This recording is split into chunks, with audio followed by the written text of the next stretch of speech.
Welcome. This is the first in a series of podcasts concerning how faith communities can be actively involved in preventing violence against women.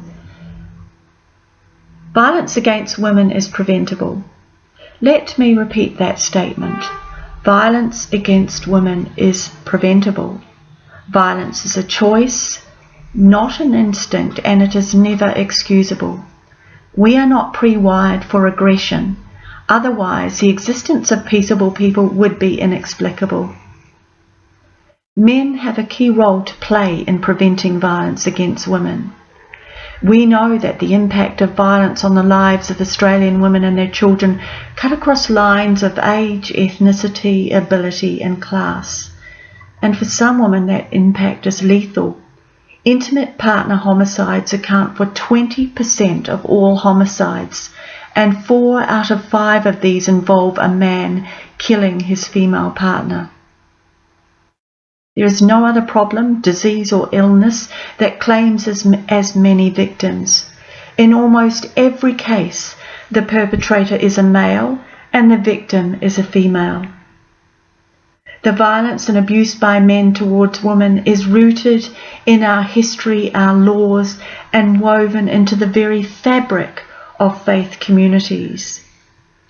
Fear and constraint, hurt and humiliation, loss of self.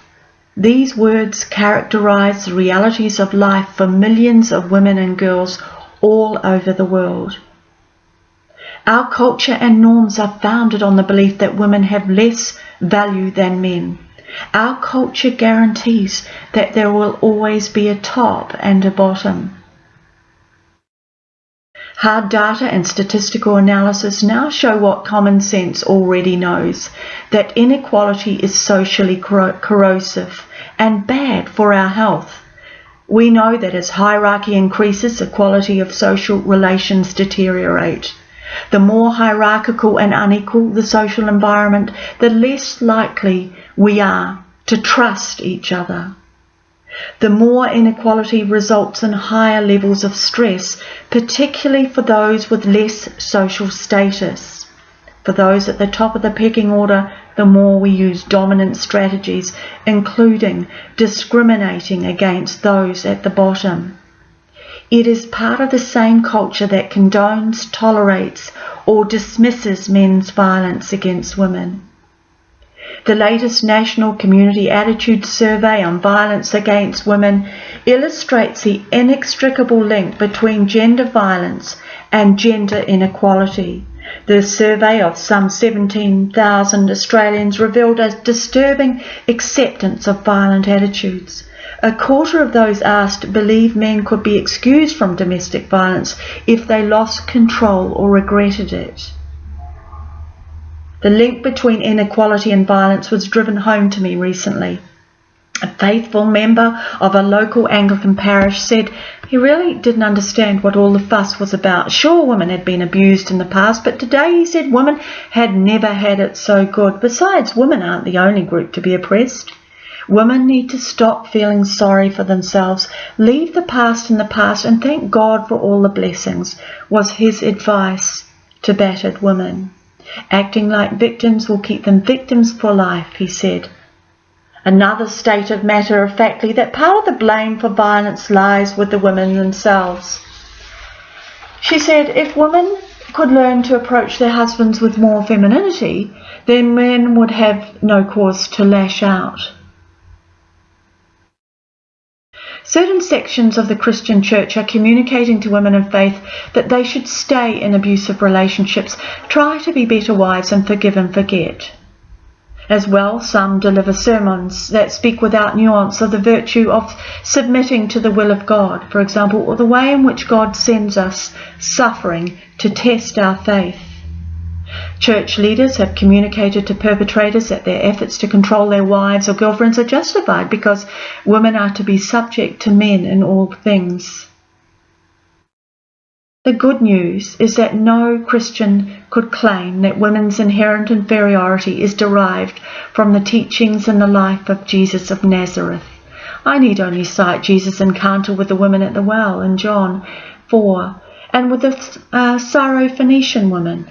These are two primitive Christian expressions of a more egalitarian countercultural trend that is in complete contrast to the domination system of the times, associated with hierarchies, control, privilege, subordination, and inequality.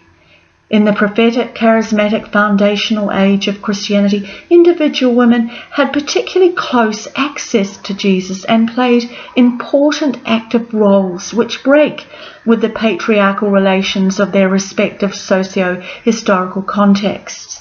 This means that any understanding of Christianity's role in the lives of women and men is incomplete if our sacred texts are as understood as simply endorsing the rule of men over women. Working alongside women of faith, some of whom have survived violence and now actively work to prevent violence from occurring in the first place, it is important to note that they are not passive victims. On the contrary, they have discovered for themselves gospel values characterized by partnership, interdependence, equality of opportunity, and mutual respect. These values affirm their equal worth before God, and that is why they continue to be active members of their local parish. Violence in our homes is virulent. It reaches even into vicarages and rectories and is exercised in some quarters as a part of a daily Christian ethic. Our sacred text is also one of the best sources for drawing forth living water, with the potential to transform the quality of male and female relationships congruent with partnership values. And so the three key actions for Christian leadership are this: to recognize that religious beliefs, texts, and teachings can serve both as roadblocks and as resources for victims of violence. If, as communities of faith, we are really committed to the spiritual well-being and flourishing of all people, then, friends, we need to deepen our examination of religious texts and teachings and sensitively explore new interpretations so that we minimize the roadblocks and maximize the resources for preventing gender violence. Secondly, to turn away from institutional dynamics that enable the distortion and abuse of power and towards domination-free models of leadership and ministry that enable and empower women and men equally. And lastly, but by no means least, to speak up when we witness disrespect, discrimination, and inequality. Men in particular can play an important role today, no matter how small, whether it is in challenging sexist jokes, the trivialization, minimization, or excusing of violence and to blaming the victim, or in speaking up when they see or experience bullying, intimidation, or abuse. No woman should ever be forced to choose between safety and her faith community. She should be able to access the resources of both.